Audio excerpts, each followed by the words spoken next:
presentar pues a esta mesa de ilustres personas de conocimiento de la historia, empezando por nuestro cronista oficial, Francisco Escribano, que lo conocéis muy bien, por don Pedro Andrés Porras Arboledas, que es catedrático del Autónomo de la Complutense y es una de las máximas autoridades, la persona que más conoce de archivos de España y es digamos, el hombre que más conoce la Orden de Santiago de todo el territorio español.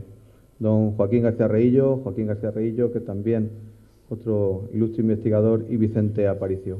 Este acto es un homenaje a todas las personas que han preservado, que han conservado y que han conseguido que tengamos uno de los mejores archivos de Castilla-La Mancha. Y eso se debe pues a gente como ellos, pues que han hecho un trabajo increíble desde hace mucho tiempo, empezando por el secretario, si me lo permiten, que no Joaquín García Reillo, sino su padre, el secretario del Ayuntamiento, que supo custodiarlo en una época difícil, y siguiendo por Francisco Escribano, que ha hecho un trabajo magnífico a lo largo de la historia de catalogación, y luego la colaboración, por supuesto, de Joaquín y de Vicente Aparicio, pero que han sido también mucha gente. Yo quiero empezar diciendo que esto es un homenaje a ellos y que además, para hacer ese homenaje, hemos traído a la máxima autoridad en Archivos de España, a don Pedro Andrés, que hoy yo creo que nos va a ilustrar en algunas cosas muy interesantes. Aquí en el pueblo, lo que ya sabéis, desde hace tiempo pusimos un plan director en marcha de turismo, que su la primera fuente de nutrir ese plan de turismo es la cultura, y dentro de todo este proyecto común hemos sido capaces de aglutinar pues a muchas organizaciones como la ONCE, como la Fundación Caja Madrid, como la Junta de Comunidades, como la Diputación Provincial. Hemos incluido a todos los colectivos, a todas las entidades, y todo eso ha sido posible, recuperar todo eso para que el turismo sea un referente, para que la cultura sea un referente en Campo de Cristana, gracias a la historia. Y la historia solamente está en nuestro archivo histórico municipal. Y por eso hoy es un lujo poder empezar con el archivo histórico, de alguna manera reinaugurándolo, porque es una reinauguración, pues ese trabajo que se ha hecho, lo primero de catalogación, de ponerlo, preservarlo en una sala climatizada, en una sala con unas estanterías como deben de ser, aisladas del polvo, aisladas de cualquier climatología que le pueda ser adversa, y sobre todo pues el trabajo de digitalización, que se ha hecho todo el índice y que desde luego eso da pues unas posibilidades tremendas para los investigadores. Yo tengo que decir que el archivo ya está dando sus frutos, está dando frutos muy interesantes, muy importantes. El primero es que se haya fijado en nosotros don Pedro Andrés Porras Arboledas. Él viene un día de verano, yo creo que hace 2 años, y me dice José Ato, nuestro concejal de Cultura, nos dice: está aquí don Pedro Andrés Porras, vamos a saludarlo porque, bueno, pues es quien es y tal. Y bueno, pues empezamos a charlar con él, nos empieza a contar lo que hay, le empezamos a engañar un poquito, a engañar, y bueno, pues gracias a él, pues hoy pues van a tener ustedes en sus manos pues unas ordenanzas esponsalicias que ya estaban aquí, que estaban en Madrid, y está trabajando sobre otros proyectos de investigación que se publicarán en cuanto estén terminados, y además ha hecho un trabajo increíble sobre ciertos temas que se llevaba analizando, estudiando en Campo de Cristana y que nos interesan mucho para contar nuestra historia y nuestra cultura.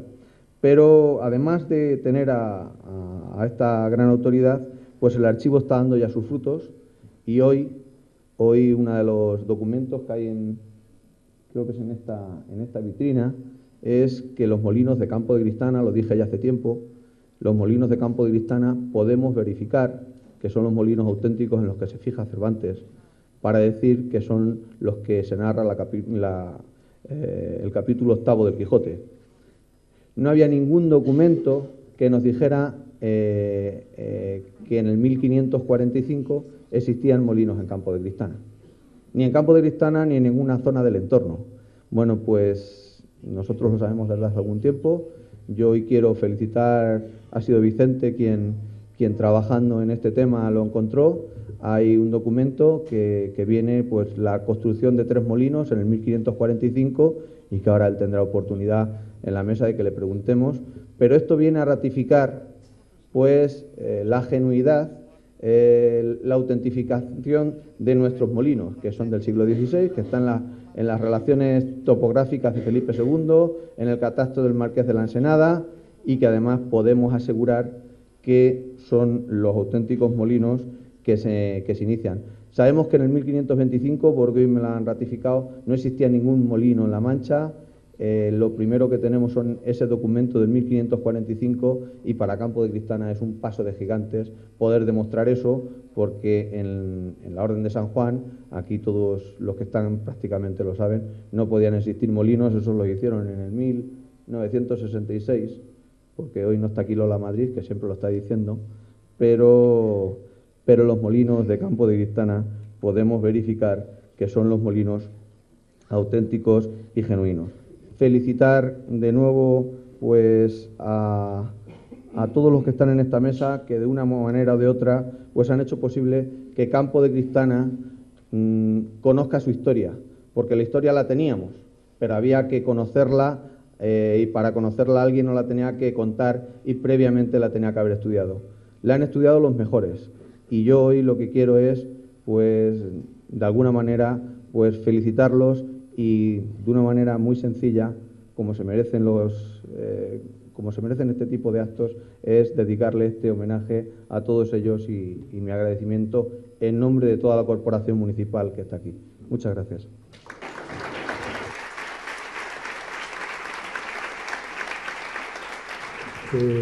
Yo me siento honrado por la invitación, sin duda, y hasta un poco preocupado, porque realmente yo sí puedo presumir de algo, es de haber historiado muchas cosas, de haber escrito una tesis sobre la Orden de Santiago hace ya demasiados años, y los que verdaderamente saben de la historia del Campo de Criptana son los que me rodean, que son los que se han batido el cobre en el archivo municipal, que para mí, pues, valorándolo mucho, pero yo no lo conozco todo lo bien que me gustaría. Prometo conocerlo mucho mejor a partir de ahora, ya con sus copias digitales que han tenido la buena idea de facilitarme, ¿verdad? Yo voy a hablarles a ustedes, espero que en un tiempo máximo de 30 minutos para no aburrirles, de una serie de temas que tienen que ver con la historia de este pueblo. Y no quisiera cansarles a ustedes. Bien, ¿qué es lo que sabemos de la historia de este pueblo? Pues a partir de los libros de visitas que se giraban periódicamente por parte de los mandatarios de la Orden de Santiago, sabemos que esta zona, en el siglo XIII, ya pertenecía a la Orden de Santiago, aunque había problemas de términos con la Orden de San Juan, que también tenía parte de lo que hoy es Campo de Criptana. A partir del siglo XIV ya empezamos a tener noticias ya mucho más precisas. Sabemos que en el primer tercio había 4 lugares poblados: Campo, Criptana, 2 pueblos distintos, Villajos y Posadas Viejas. Que la cabeza de la encomienda, curiosamente, estaba en Criptana, es decir, no estaba aquí, sino que estaba donde ahora está, parece ser, según me dice Vicente, esto parece que está claro, estaba donde está ahora la ermita de la Virgen, ¿verdad? Esa era la cabecera, donde había una importante población musulmana. Curiosamente, aquí pervive población musulmana, igual que ocurre en la cercana Alcázar de San Juan por esta época, ¿verdad? Bien, a la que, por cierto, si dice uno de los privilegios que le dan, que si se volvían revoltosos, que lo que podían hacer era darle 50 azotes libremente, sin pena. Es decir, que los musulmanes revoltosos, pues había facilidades para, en fin, meterlos en vereda con facilidad. Ese es uno de los privilegios, de los muchos que recibe, de los maestres de la Orden, recibe Campo de Criptana. Sabemos que a la postre solamente va a quedar población en el Campo de Criptana, también en Pedro Muñoz, muy cerquita, aunque aquí Pedro Muñoz se va a despoblar y se repoblará ya finalmente en el siglo XVI hasta ahora. Esto es un trabajo que tengo, por cierto, pendiente, porque hay infinidad de documentación sobre este tema. Sabemos que recibe fuero de Euclés o de Sepúlveda, lo cual supone un gran avance en la repoblación de este lugar. Y sabemos también que, como les decía antes, recibe una importante cantidad y calidad de privilegios por parte de los maestres que facilitan extraordinariamente la repoblación y el auge, no tanto de Criptana como del campo de Criptana, ¿verdad? En cualquier caso, ustedes lo saben mejor que yo, estaba y sigue estando enclavada en una excelente zona cerealera. Por tanto, cabe esperar, y desde luego las rentas que se pagaban al maestre y al comendador así lo indican, que fundamentalmente aquí se cultivaba trigo y cebada, en mucha menor cantidad la vid, había algo de caza, había algo de huerta, se sabe que era un sitio de paso porque se pagaban varios derechos de paso, y también sabemos que había una incipiente industria, tanto alfarera como textil. Y no tengo que explicarles a ustedes el importante lugar estratégico que representaba esta localidad, por cuanto estaba a tiro de piedra prácticamente de la Orden de San Juan, y estas órdenes, no solo los pueblos, sino las órdenes, no siempre tuvieron buenas relaciones. Por tanto, era importante vigilarse mutuamente, de aquí que hubiera en esta zona un castillo al menos, otro en Pedro Muñoz, y de aquí que se vigilara tanto a la Orden de San Juan comarcana, como también el Marquesado de Villena, otra entidad política que en el siglo XV pues dio infinidad de problemas a la Orden de Santiago y al rey, por supuesto, también. Bien, campo de Criptana a primeros del siglo XVI, que es donde quiero tomar el hilo de esta pequeña intervención mía, sufre, como todo el resto del territorio de la Orden de Santiago, al menos en lo que hoy llamamos La Mancha, sufre un aumento ingente de población. Prácticamente les puedo decir que si en 1525 el campo contaba con unos 2.000 habitantes, 7 años después, solo 7 años después, contaba con 3.500. Es decir, en 7 años casi se duplica la población. Esto no puede ser por crecimiento vegetativo, es decir, por nacimientos. Esto tiene que ser por emigración. ¿Y de dónde venía esa emigración? Y luego enlazaremos todo esto con los cardaores de Marras.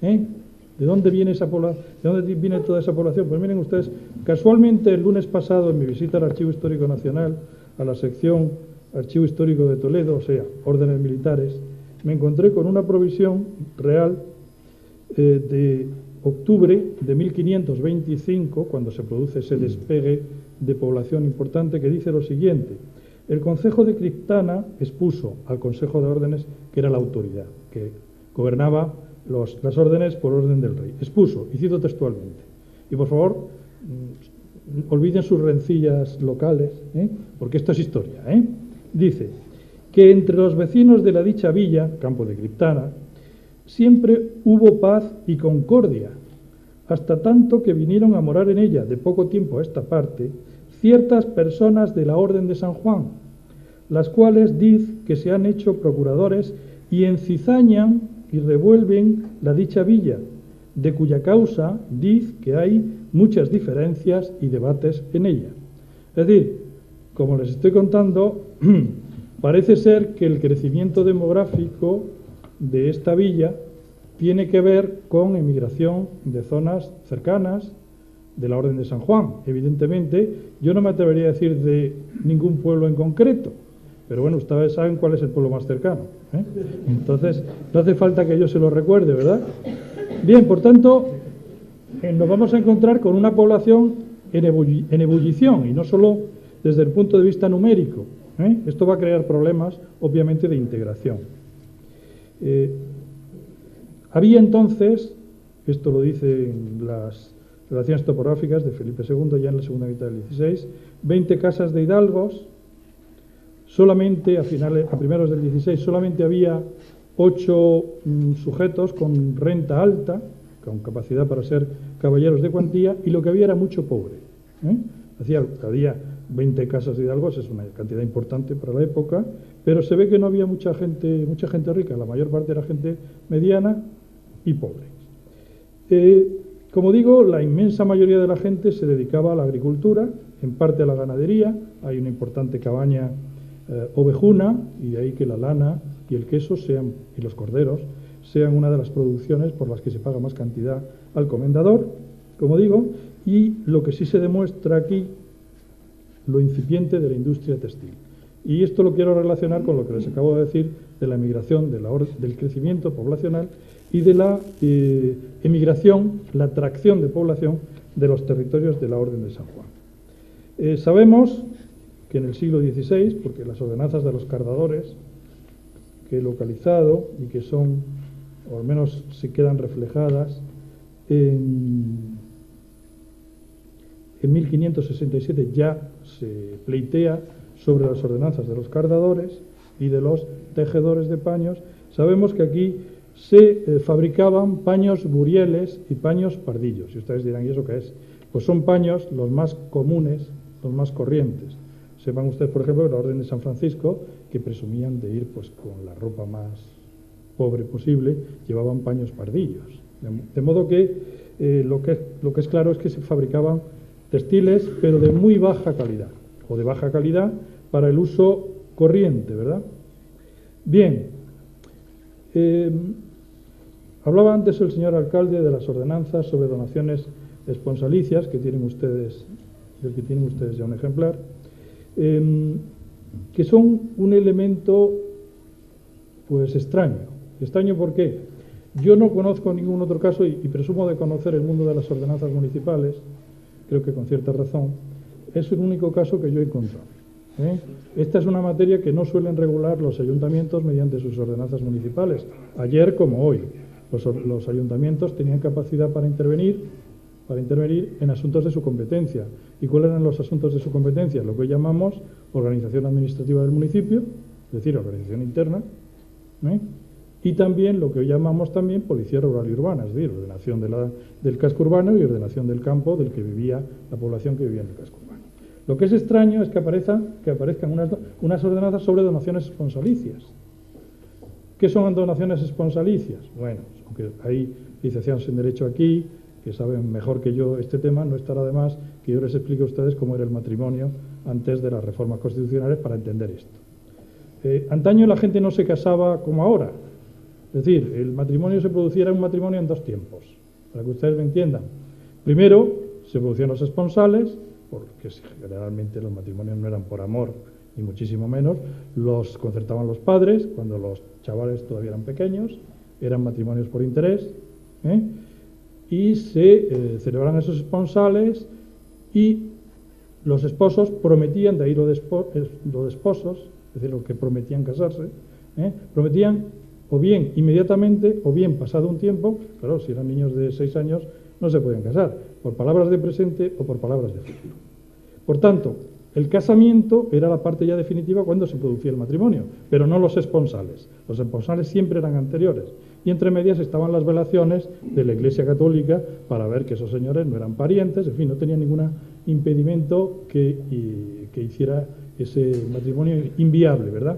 Pues bien, cuando se produce el matrimonio efectivo, el casamiento se da la dote a la chica mediante capitulaciones matrimoniales, generalmente donde se establece el ajuar que la familia de la chica aporta a la chica para su matrimonio. Bien, pues aquí no se trata de eso. Aquí se trata de poner un límite a los regalos que intercambiaban los esposos cuando celebraban esponsales.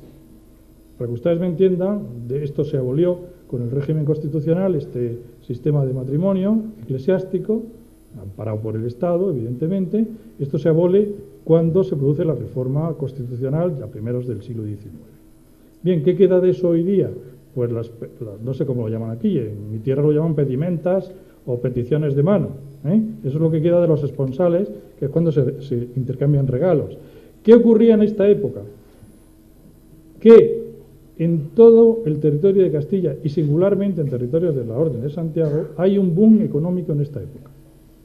Toda la primera mitad, por lo menos, del siglo XVI es una época de enorme crecimiento económico y por ende demográfico.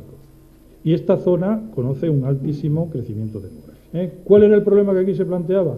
Que todo el mundo competía a ver quién daba más a la esposa durante los esponsales, porque los esponsales eran prácticamente un acto público en el que todo el mundo acudía a ver lo que la familia del esposo, generalmente, había regalado a la esposa, con lo cual aquello era una auténtica romería. Por allí pasaba todo el pueblo, todo el mundo miraba y criticaba a ver qué es lo que le habían regalado a la chica, y si le había regalado más al vecino o a la vecina que a esta. ¿Cuál es el papel del concejo? Evitar que por esta vía se entrara en una carrera a ver quién daba más, con lo cual las familias no les importaba, como hoy con las comuniones, endeudarse más de lo que podían. Por eso estas donaciones esponsalicias son interesantes, porque indirectamente muestran un crecimiento económico importantísimo. Y los paños que aquí se daban a las chicas no eran burieles ni pardillos, ni muchísimo menos. Eran Holanda, telas de Holanda, que eran las telas más caras. Recuerden el pasaje ese de los galeotes del Quijote, donde le meten a uno de los galeotes y tú ¿por qué estás aquí? Por haber robado Holanda. Había robado una cesta con ropa de Holanda. Era probablemente de las ropas más caras, junto con la seda, que se podían utilizar en aquella época. Si ustedes se leen las ordenanzas, verán cómo detalla con todo cuidado cuáles son las telas, cuántas telas se pueden gastar, y lo regula de una forma minuciosa y exhaustiva. Bien, dicho esto, ¿qué más cosas puedo contarles a ustedes sobre el campo de Quibzana que vayan en relación con esto que les acabo de decir? Bien, a mediados del siglo XVI, esto es de 1514, y hay una reforma de las ordenanzas son de 1514, y el Concejo introduce una reforma, sin permiso real, por cierto, en 1525. Entre esta época y mediados de siglo, que es donde empieza a conservarse ya en Madrid, en el archivo de la Orden, una gran documentación de carácter judicial sobre la vida del municipio, se ve que hay un tremendo crecimiento, repito, demográfico y económico. ¿En qué se demuestra esto? Pues miren ustedes, en que a mediados del siglo XVI, y no he hecho una investigación exhaustiva, ni muchísimo menos, hay procesos sobre las ordenanzas, como les decía antes, de tejedores y cardadores, sobre los daños de ganados, sobre la misteriosa, entonces por lo menos, cofradía de disciplinantes de la Vera Cruz. Disciplinantes quiere decir que se disciplinaban en la espalda y que tenían unas ordenanzas bastante peculiares ya para aquella época. Y hay además, aparte del proceso importante que les quiero comentar, hay un proceso del síndico del común, es decir, el representante del pueblo, contra los entonces alcaldes y regidores, porque parece ser que una sola familia había conseguido monopolizar todo el poder local y se había buscado las mañas para repetir las elecciones y ganarlas continuamente. Año tras año las ganaban, y parece ser que cometían una serie de tropelías económicas y de gobernación en perjuicio de la comunidad, con lo cual pues hubo un cierto movimiento contra ellos, aunque tengo que decirles que escaparon de rositas, se las amañaron también para que no les castigaran. Bien, ¿qué es lo más interesante, no obstante, de lo que se conserva de mediados del siglo XVI? Bien, hay un conjunto de 6 procesos coordinados que se llevan a cabo en 1566. ¿Qué pasa en 1565 para que se produzcan estos 6 procesos encadenados?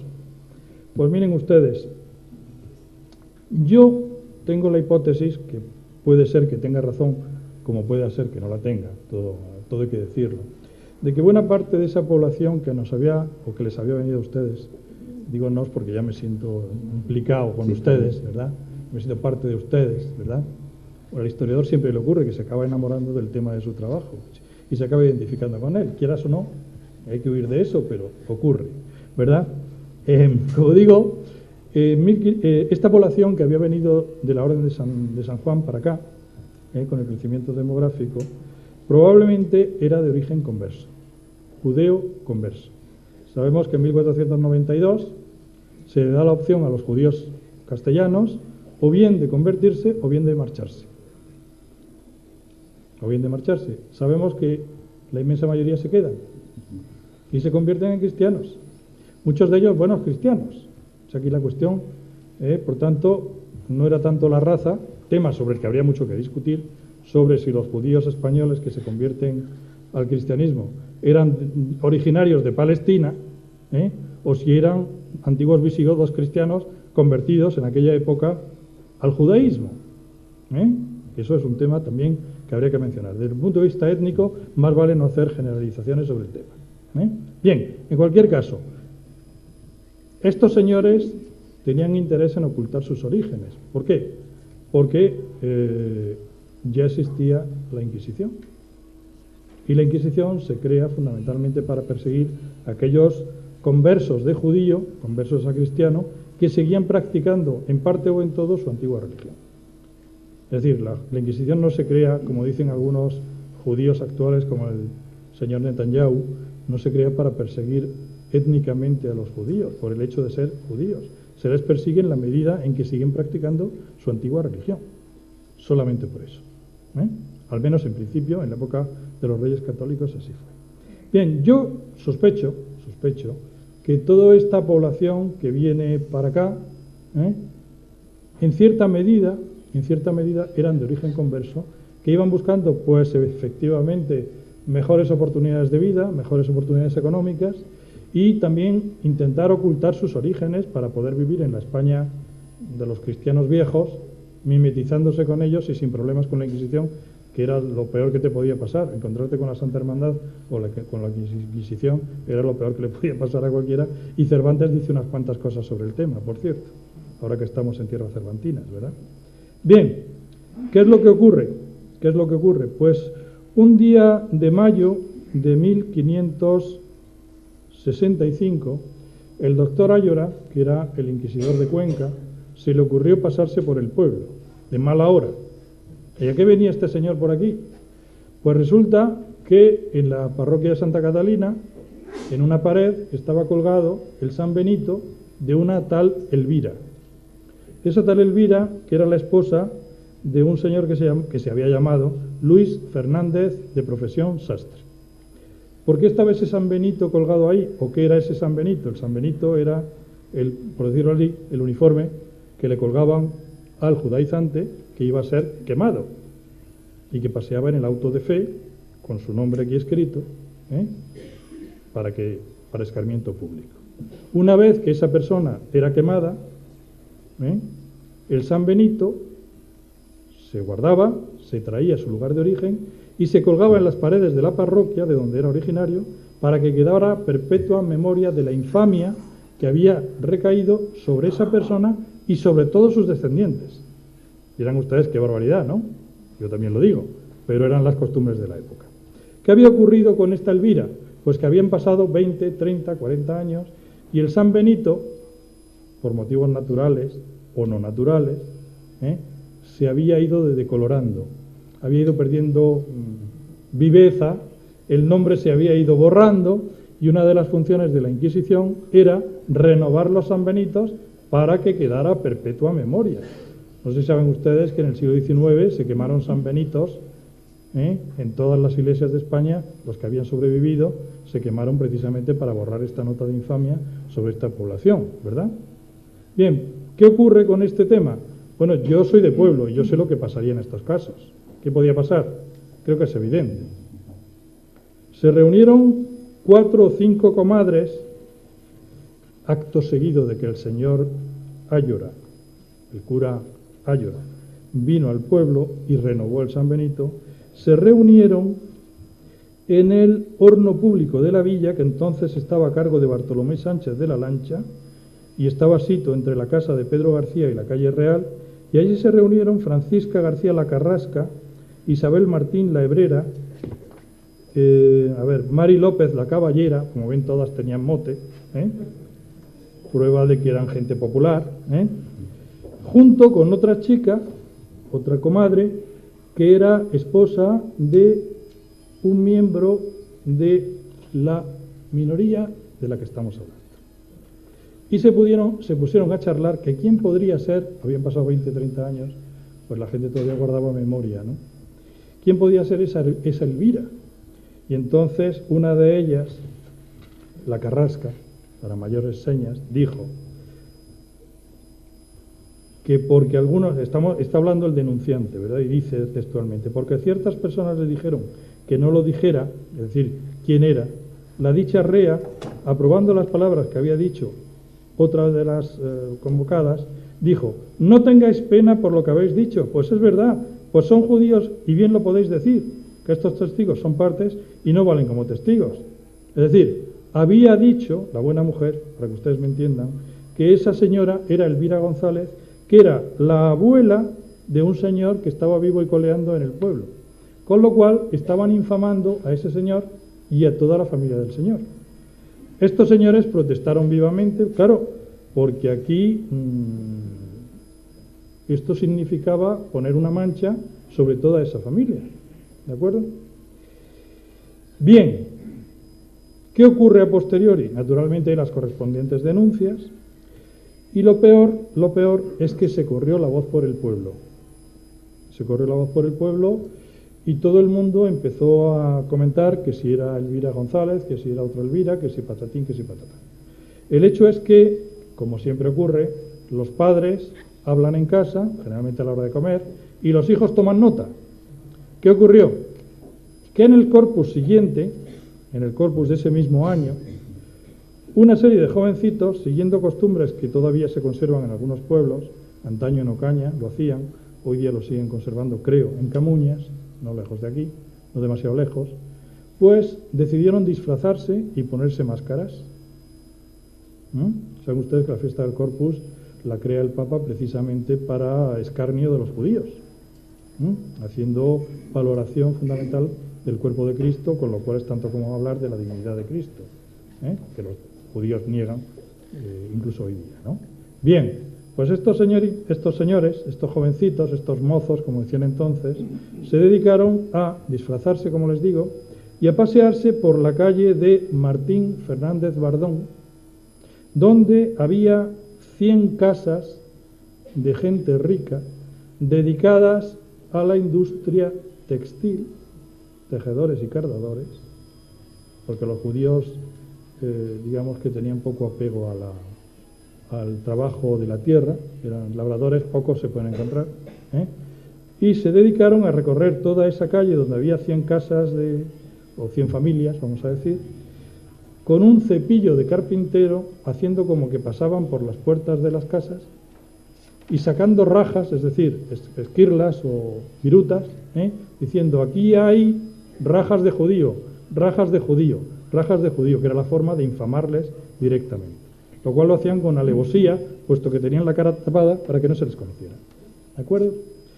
Algunos de ellos, no contentos con eso, poco después se fueron a esa misma calle, ya a pecho descubierto, y en los más echados para adelante asaltaron a uno de los bardones que estaba por allí tranquilamente en la calle y dice así el texto, este sujeto, a ver si lo digo, a este Alonso López, hijo de Alonso López de Juan Núñez, dice, preguntó si había algún judío que se matase con él, a fin de motejalle de judío, y acto seguido, él y sus acompañantes le tiraron con las espadas desenvainadas muchos golpes de cuchilladas y estocadas, y también pedradas, y le dieron muy mala herida en una pierna, y que de allí le acabaran de matar si no fuera por gentes que ocurrieron que se lo impidieron.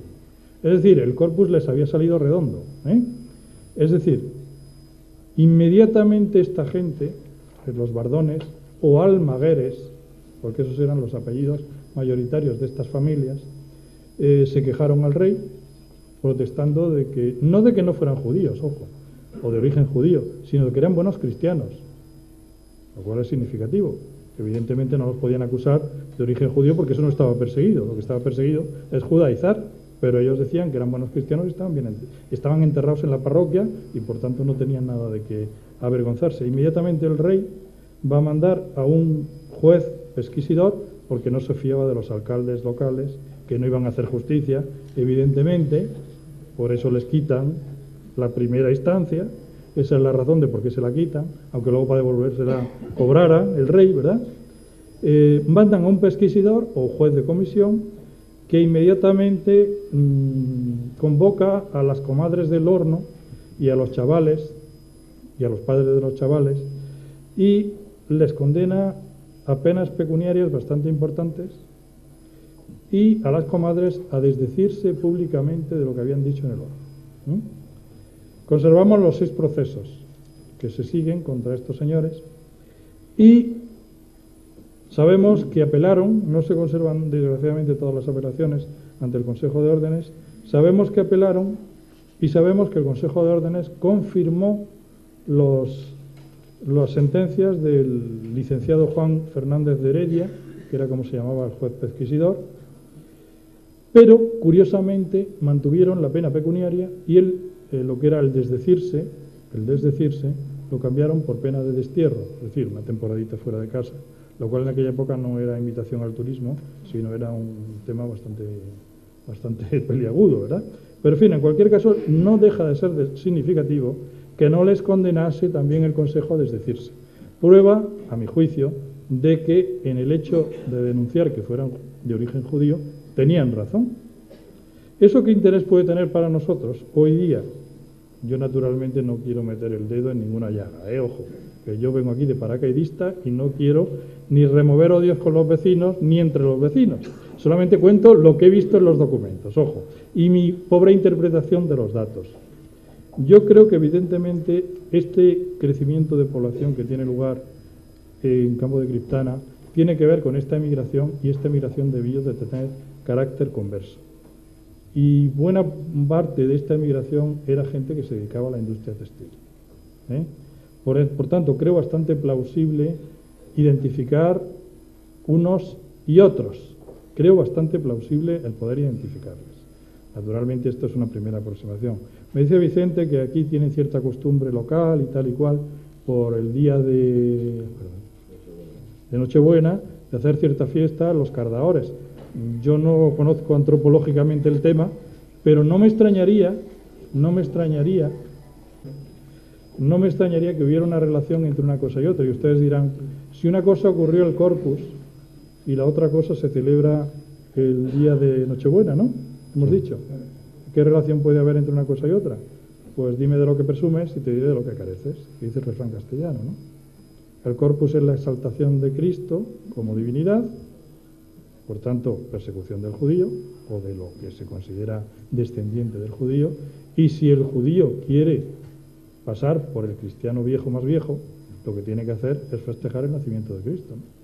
Veo una relación genética interesante, y quién sabe si le pueden sacar ustedes, seguro que sí, alguna consecuencia turística de teatralización, etcétera, etcétera, a este hecho que está perfectísimamente documentado. En fin, no les digo más, no les quiero cansar.